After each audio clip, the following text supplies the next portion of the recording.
Capítulo 21.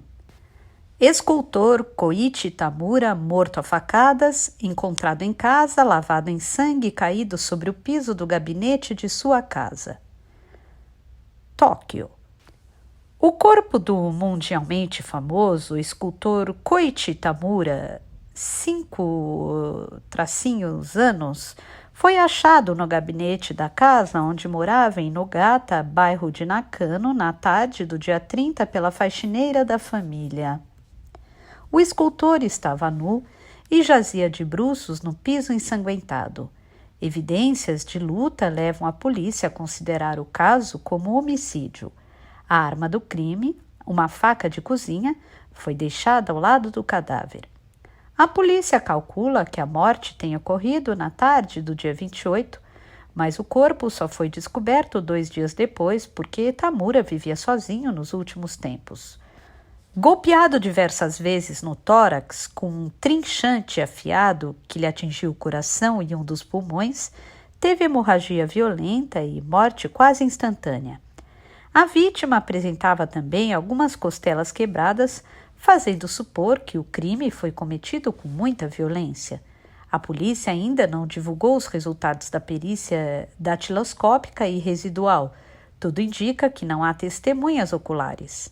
A ausência de sinais de vandalismo pela casa e o fato de que tanto a carteira do escultor como diversos objetos de valor foram deixados intocados nas proximidades do corpo levam a polícia a supor que o motivo do crime tenha sido vingança. Embora a casa se situe numa rua silenciosa do bairro de Nakano, os vizinhos não ouviram gritos ou ruídos anormais na hora em que se presume tenha ocorrido o crime e não conseguiram esconder o espanto quando foram postos a par da situação. Segundo eles, Koichi Tamura tinha um estilo de vida discreto e não se relacionava com a vizinhança. Ele vivia com o único filho de 15 anos, o qual, segundo a faxineira, desapareceu da residência há cerca de 10 dias, época em que deixou também de comparecer à escola que frequentava. A polícia investiga seu paradeiro. Além da casa, o escultor Tamura possuía ainda escritório e estúdio na cidade de Musashino, onde trabalhou normalmente e até um dia antes dos acontecimentos, segundo informou sua secretária. No dia do crime, a secretária tentou ligar diversas vezes para o telefone residencial do escultor porque queria resolver algumas questões rotineiras, mas todas as chamadas caíram na secretária eletrônica. Koichi Tamura nasceu em 1940 em Kokubunji, Tóquio. Fez escultura na Faculdade de Belas Artes de Tóquio e, ainda estudante, produziu uma série de peças de marcante personalidade, saudada como uma nova corrente artística. O tema principal de suas obras era o subconsciente humano materializado e seu estilo, que fugia do estereótipo, obteve reconhecimento internacional.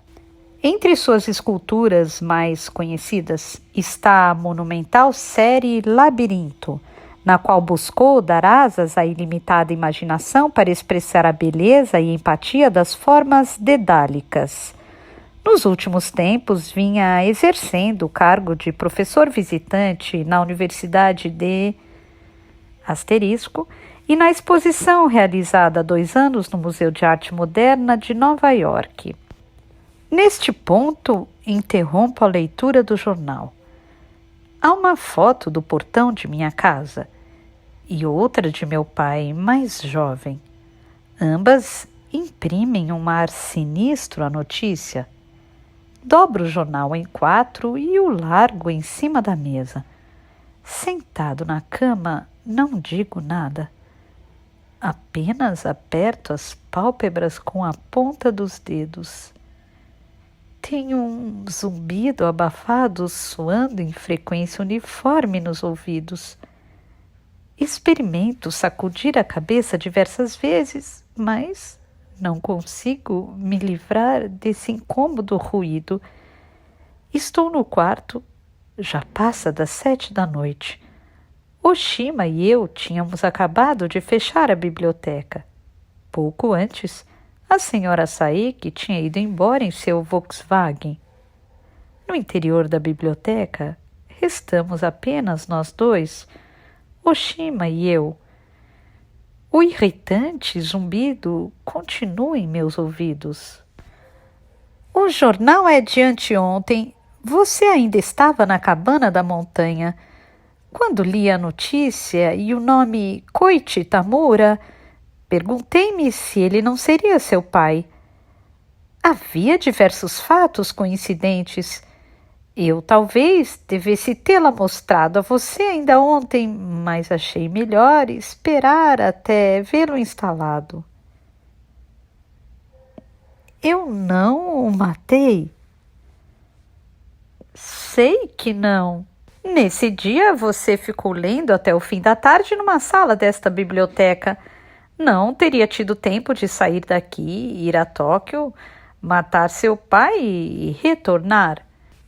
Mas eu mesmo não tenho tanta certeza.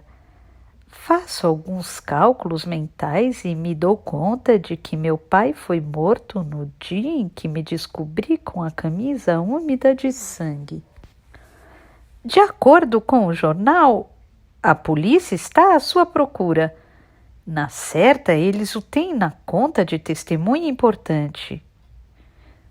Concordo com um aceno. Acho que se você se apresentar imediatamente à polícia e provar de maneira irrefutável que tem um bom álibi, seu problema vai se simplificar bastante e você não precisará mais se esconder nem fugir. E eu posso testemunhar em seu favor, claro.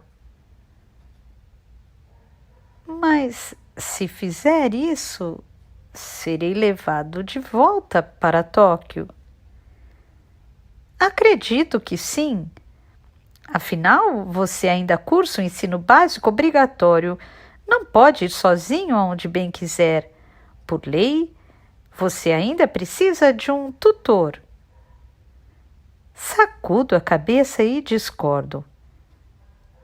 Não quero explicar nada para ninguém e não quero voltar nem para minha casa em Tóquio, nem para a escola.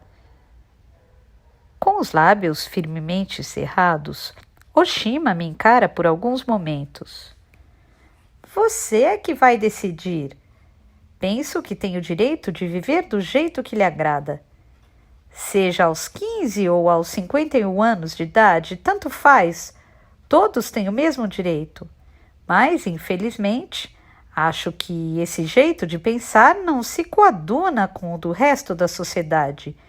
E se neste momento você escolher o caminho do "não quero explicar nada a ninguém, me deixem em paz", terá de viver fugindo da polícia e da sociedade e sua vida vai se tornar um inferno.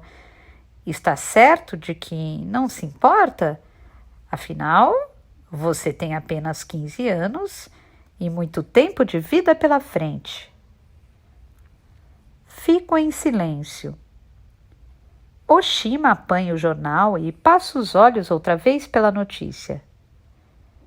Aqui diz que você é o único parente vivo de seu pai. Tenho mãe e uma irmã, mas elas saíram de casa há muito tempo e não sei por onde andam. E mesmo que elas fossem notificadas, é quase certo que não viriam ao enterro. Nesse caso, quem se encarregará de tomar as providências, quero dizer, do enterro e da papelada burocrática? Conforme noticiou o jornal, tem uma secretária no escritório do meu pai que sempre cuidou dos negócios dele. Acho que posso deixar tudo por conta dessa mulher, ela saberá o que fazer. Não tenho intenção alguma de herdar nenhum dos bens do meu pai, nem casa, nem patrimônio. Que façam disso o que bem entenderem. Herdo do meu pai apenas os genes. Penso comigo.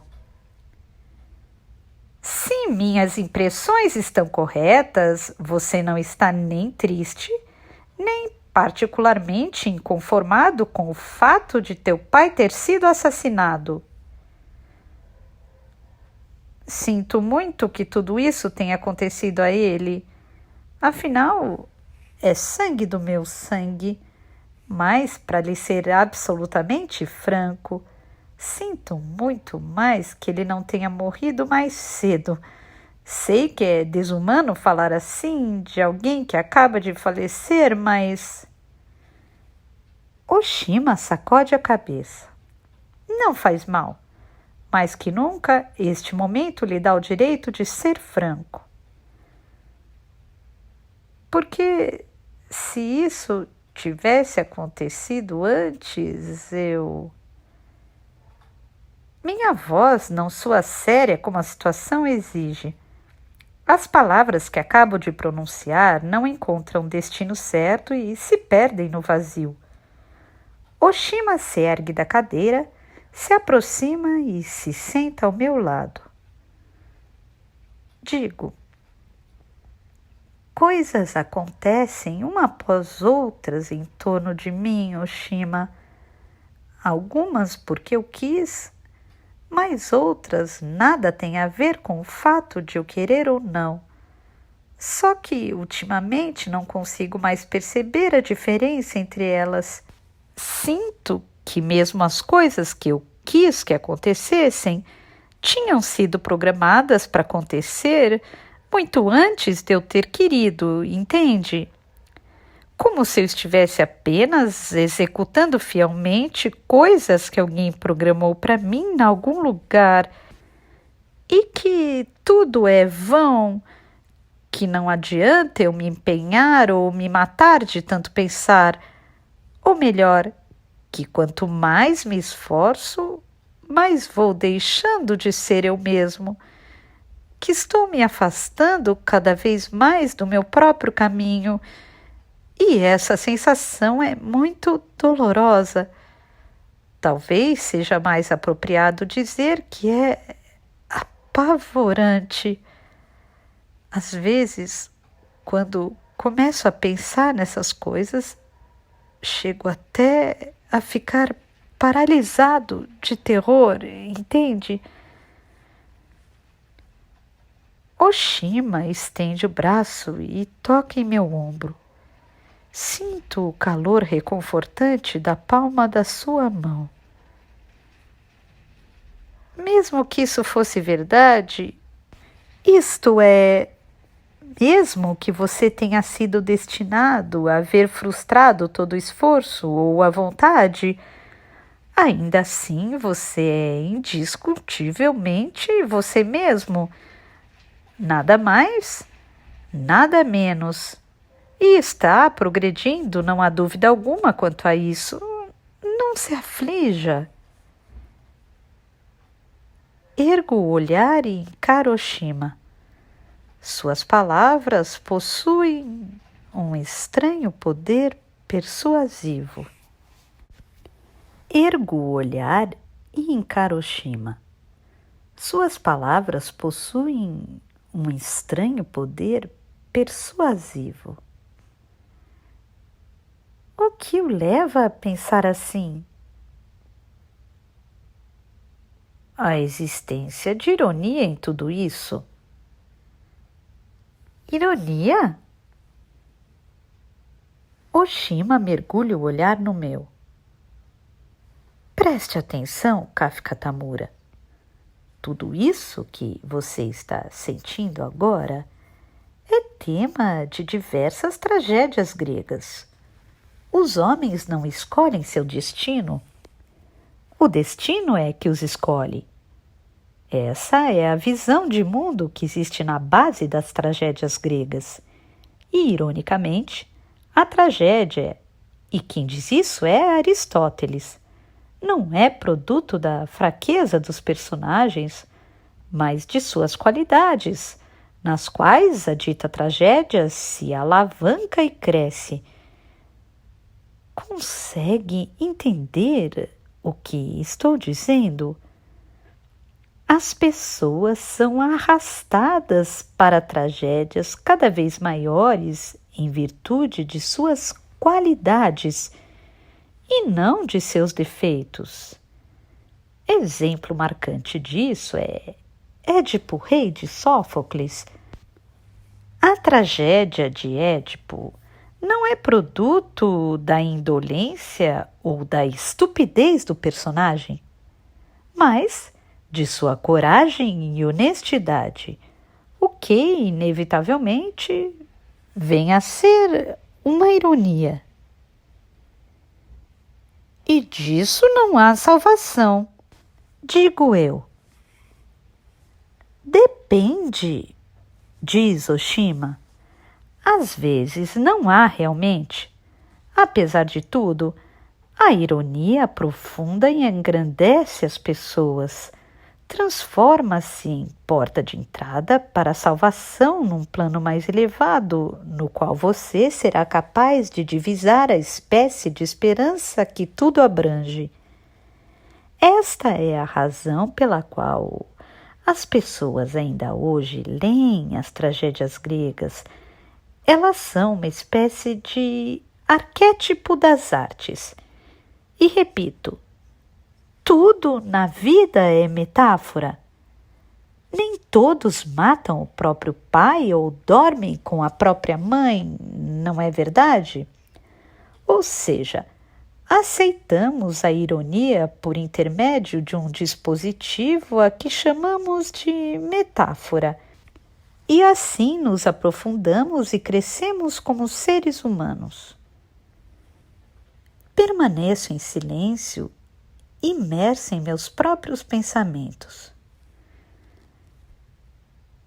Quantas pessoas sabem que você veio de Takamatsu? Pergunta Oshima.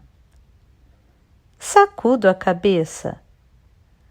Ninguém. Planejei e fiz esta viagem sozinho. Não contei para ninguém. Nesse caso, aconselho-o a se esconder neste quarto por algum tempo. Não fique no balcão. Desse modo, acho que a polícia não será capaz de descobrir nenhuma pista que o leve a você. E depois, se precisar, esconda-se de novo na cabana da montanha. Volto a encarar Oshima. Em seguida digo: Oshima, acho que se eu não o tivesse conhecido, não saberia o que fazer nesta altura. Eu estaria sozinho numa cidade desconhecida, sem ter ninguém a quem recorrer. Oshima sorri, retira a mão do meu ombro e a observa. Acho que não é bem assim. Se não tivesse me conhecido, teria encontrado outros caminhos. Não sei porquê, mas é o que sinto. Existe algo em você que me faz pensar assim. Então Oshima se ergue e me traz mais um jornal de cima da mesa. Mudando um pouco de assunto, os jornais publicaram esta nota um dia antes da descoberta do crime. É curta, mas muito interessante. Ficou guardada na minha cabeça. Não sei se podemos defini-la como mera coincidência, mas este incidente também aconteceu muito perto da sua casa. Ele me entrega o jornal. Chuva de peixes desaba do firmamento. Cerca de 2.000 sardinhas e cavalinhas caem do céu em área comercial do distrito de Nakano. Perto das 6 da tarde do dia 29, quase 2.000 peixes entre sardinhas e cavalinhas caíram do céu na rua do bairro de Nogata, distrito de Nakano, espantando seus moradores. Os peixes atingiram o rosto de 2 donas de casa que faziam compras em lojas das proximidades e as feriram de leve. Felizmente, não ocorreu nenhum incidente mais grave. Nesse horário, o céu estava limpo, quase sem nuvem e não havia vento. A maioria dos peixes continuava viva mesmo depois de atingir o solo e saltitava pelas ruas. Leio a curta reportagem e devolvo o jornal para Oshima. A nota trazia ainda algumas especulações quanto às causas do estranho fenômeno, nenhum convincente. A polícia não descartava roubo ou brincadeira de mau gosto. O Serviço de Meteorologia declarava a inexistência de elementos climáticos capazes de desencadear uma chuva de peixes. Até o momento, o porta-voz do Ministério da Agricultura, Administração Florestal e Pesca não havia se pronunciado. Você tem alguma ideia capaz de elucidar este incidente? Pergunta Oshima. Sacudo a cabeça. Não tenho a mínima ideia. Um dia depois de seu pai ser assassinado, 2.000 peixes caíram do céu nas proximidades do local onde o crime ocorreu. Coincidência? Provavelmente. Os jornais também publicaram outra notícia, segundo a qual uma enorme quantidade de sanguessugas caiu do céu sobre o posto de serviço Fujigawa, à beira da rodovia Tomei, tarde da noite do mesmo dia. A chuva de sanguessugas foi localizada, atingiu apenas uma pequena área, mas por causa dela, diversos carros bateram uns contra os outros. Parece que eram sanguessugas muito grandes e ninguém conseguiu explicar a razão por que essa legião de vermes choveu do céu. Era uma noite de céu limpo, sem vento. Você não sabe nada a respeito disso também? Sacudo a cabeça de novo. Oshima dobra o jornal e diz: Como vê, uma série de acontecimentos estranhos e inexplicáveis vem ocorrendo um após os outros. Pode ser que não haja nenhuma relação entre eles. Talvez sejam simples coincidências, mas me incomodam. Tem alguma coisa de estranha no ar. Quem sabe são metáforas também? Digo. Pode ser, mas que tipo de metáfora seriam sardinhas, cavalinhas e sanguessugas caindo do céu? Calamo-nos por instantes. E então tento transformar em palavras certas coisas que há muito tenho na mente. Oshima, meu pai fez algumas profecias a meu respeito muitos anos atrás. Profecias? Nunca falei disso a ninguém, porque achei que não acreditariam em mim. Oshima apenas me ouve. Seu silêncio me encoraja. Eu digo: tem mais jeito de ser maldição do que profecia. Ele me fez ouvi-las muitas vezes em diversas ocasiões, como se quisesse gravar com formão cada palavra em meu cérebro.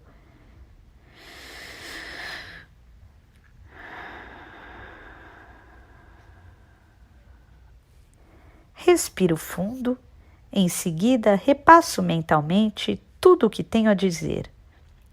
Mas as palavras estão ali, precisam ser repassadas.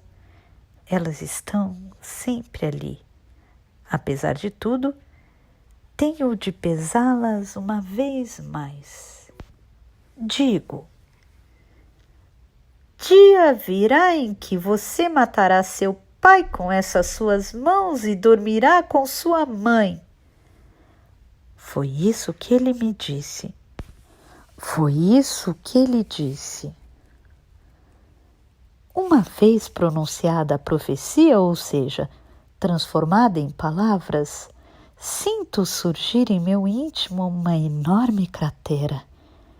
E no oco da cratera, meu coração vazio pulsa com batidas metálicas.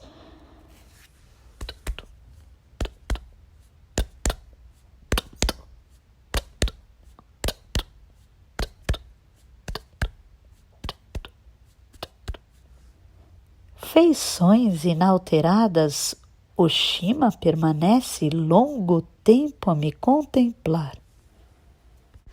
Feições inalteradas, Oshima permanece longo tempo a me contemplar. Você vai matar seu pai com suas mãos e dormir com sua mãe? Foi isso que ele disse? Aceno a cabeça diversas vezes. Essa mesmíssima profecia foi feita a Édipo. Você sabe disso, naturalmente. Aceno a cabeça outra vez e continuo. Mas não foi só isso que ele me disse. Ele acrescentou um brinde. Tenho uma irmã 6 anos mais velha que eu, pois meu pai disse que provavelmente vou dormir com ela também. Quer dizer que seu pai fez essa profecia na sua frente? Isso mesmo, mas na época eu ainda cursava o primário e não entendi direito o que significava dormir com alguém. Foi só muitos anos depois que cheguei a entender o sentido desta expressão. Oshima permaneceu em silêncio. Por mais que me esforce, jamais serei capaz de escapar desse destino, disse meu pai. Essa profecia está embutida em meus genes como um timer e faça eu o que fizer, não me livrarei dela. Vou matar meu pai e dormir com minha mãe e com minha irmã. Oshima mergulha em um longo mutismo. Ele examina minhas palavras uma a uma, como se buscasse uma pista nelas. Logo diz: mas para que fazer uma profecia tão cruel? Não sei. Ele não explicou mais nada. Pode ser também que meu pai quisesse simplesmente se vingar de minha mãe e de minha irmã, que saíram de casa e o abandonaram. Talvez quisesse castigá-las através de mim. Mesmo que isso acabasse ferindo você? Aceno a cabeça. Acho que meu pai me via como uma de suas obras, nada mais. Uma escultura, entende? Ele achava que era livre para me destruir ou deformar. Se isso for verdade, acho que ele tinha um modo de pensar bem distorcido, comentou Oshima. Lá onde cresci, tudo era distorcido. Mas tão distorcido, que as coisas direitas pareciam, ao contrário, distorcidas. Eu sabia disso havia muito, mas eu era pequeno ainda e não tinha nenhum outro lugar para ir. Oshima diz: eu já vi algumas obras do seu pai. Ele era um escultor talentoso, magistral, original, provocante, poderoso, intransigente. Sua obra era autêntica em todos os sentidos. Talvez fosse mesmo. Mas sabe essa espécie de borra venenosa que sobra depois que a pessoa tira de si todas essas qualidades que você falou? Essa borra ele tinha de jogar de espalhar ao redor dele, entende? Meu pai conspurcava as pessoas que viviam perto dele, deformava-as. Não sei se ele fazia isso porque queria. Talvez ele simplesmente tivesse de fazer. Talvez essa fosse a sua natureza.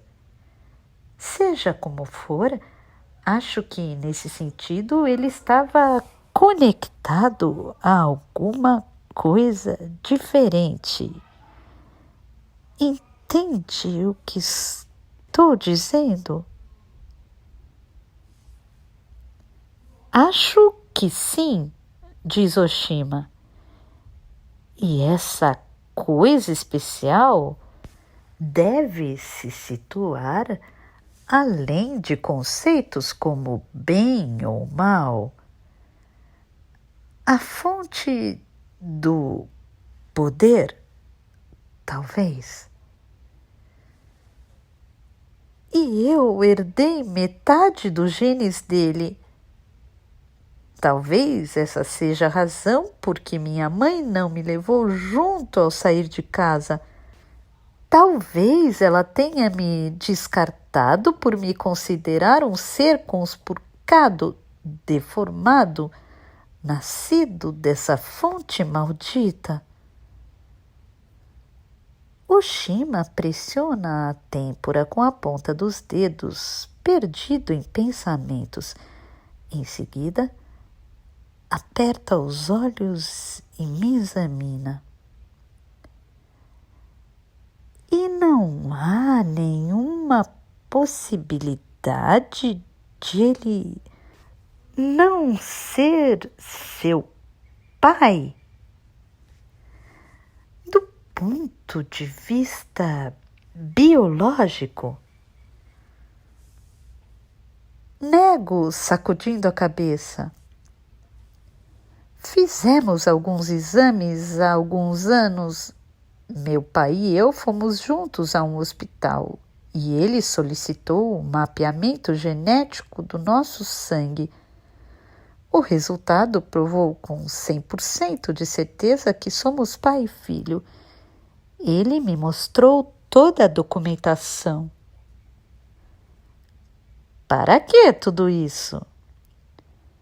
Meu pai queria que eu soubesse, queria deixar claro que eu era uma criação dele, entende? Do mesmo jeito que assina suas obras. Oshima continuava pressionando a têmpora com a ponta dos dedos. Mas, na verdade, a profecia dele não se realizou, pois você não matou seu pai. Nessa hora você estava em Takamatsu.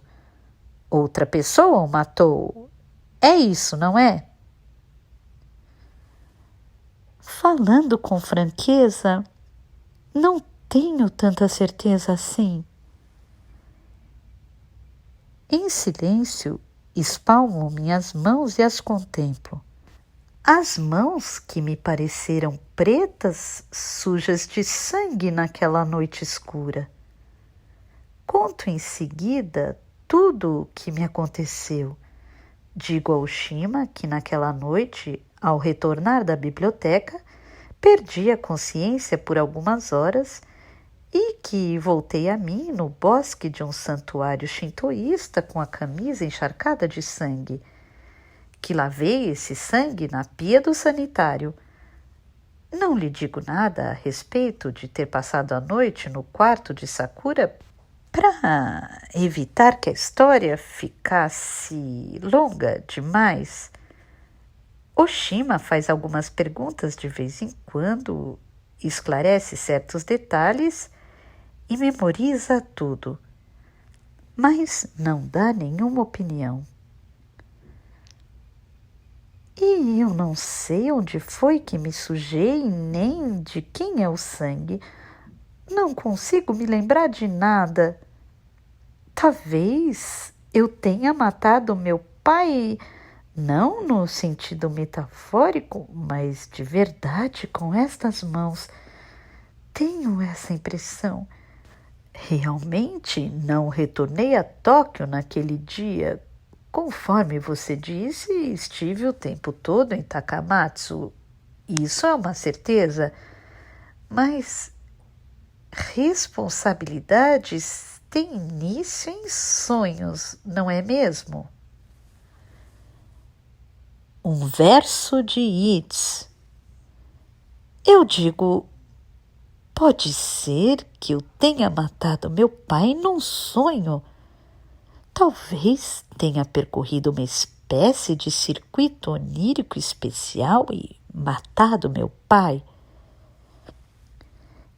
Isso é o que você pensa, e isso talvez lhe pareça real num certo sentido, mas a polícia ou qualquer outra pessoa não vai exigir que você assuma responsabilidades poéticas. Um indivíduo não pode existir simultaneamente em dois lugares. Einstein provou de maneira científica este princípio, que, aliás, é respaldado por lei. Mas, neste exato momento, não estou falando nem de ciência, nem de lei. Oshima diz: contudo, meu jovem Kafka Tamura, tudo isso que você fala não passa de uma hipótese, aliás, bem audaciosa e surrealista, para dizer a verdade. Lembra até enredo de ficção científica. Claro que é hipótese, sei disso muito bem, e acho que ninguém acreditaria em algo tão bobo. Mas onde não houver evidência contrária, não há progresso científico. Era o que meu pai sempre me dizia. E também que hipóteses se constituem em campos de batalhas de um cérebro. Ele vivia repetindo isso. E no momento não consigo achar nenhuma evidência contrária. Oshima emudece. Eu mesmo não encontro nada para falar. Seja como for, esse é o motivo que o fez fugir até Shikoku, não é? A maldição de seu pai, quero dizer. Confirmo com um aceno de cabeça. Depois, aponto para o jornal dobrado. Mas, pelo jeito, não consegui. Não deposite muita esperança nessa questão de distância, havia dito o menino chamado Corvo. Você precisa de um esconderijo, diz Oshima. Essa é a única certeza que tenho no momento. Percebo, então, que estou exausto. De repente, sinto que não consigo sustentar meu próprio corpo. Reclino-me, então, sobre o peito de Oshima, que continuava sentado ao meu lado. Ele me aperta nos braços. Apoio meu rosto contra seu tórax raso. Não quero fazer nada disso, Oshima. Não queria matar meu pai, nem quero dormir com minha mãe ou com minha irmã. Claro, diz Oshima, e passa os dedos pelos meus cabelos curtos. É impossível que tudo isso aconteça, claro. Nem em sonhos. Nem em metáfora, replica Oshima, nem em alegoria ou em analogia. Se quiser, posso passar a noite aqui, diz Oshima logo depois. Eu, porém, recuso. Digo-lhe que prefiro ficar sozinho. Oshima passa para trás a mecha de cabelo que lhe caiu sobre o rosto. Hesita um instante e depois diz: sou um indivíduo indefinível, andrógeno, mulher gay, sabe-se lá mais o quê? Mas espero que isso não esteja o preocupando. Não é nada disso, replico. Não tem nada a ver. Eu apenas queria ficar sozinho esta noite e pensar. Foram tantas as coisas que me aconteceram, tão de repente, de uma vez só. Oshima anota um número de telefone num papel memorando. Se você sentir de repente, no meio da noite, que quer conversar com alguém, ligue para este número. Não se constranja, tenho sono leve. Agradeço. Nessa noite, vejo um fantasma.